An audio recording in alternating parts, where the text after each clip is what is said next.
Соңғы жомат ушул битал теке сатылат. Эки тиш, жаңы эки тиш. Мынакей, улактары сонун. Ну, только для красотага бул улактарычы.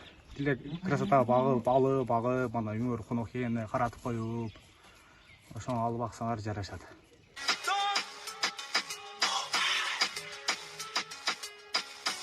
Соңғы жомат ушул битал теке сатылат. Эки тиш, жаңы эки тиш.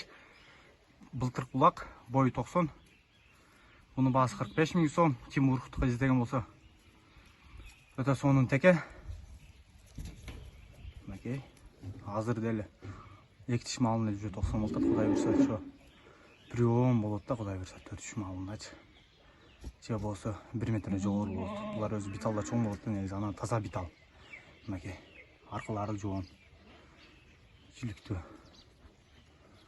Анан кийин бул битал эчки сатылат. Эне бала. Балдары главый. Мынакей карачы бар эркек. Мынакей бул деле эркек, экөө тең эркек. Булар Кудай берсе өзү күзүндө эле ошо 50 000, же болсо 60 000 болот да. Улактар эле. Мынакей өзү битал. Энеси 1 литр сүт берет. Далмет. Улагына сырткары, улагын бөлүп карайм десеңер 2 литр берет. Экинчи туут эчки. Мынакей улактары сонун.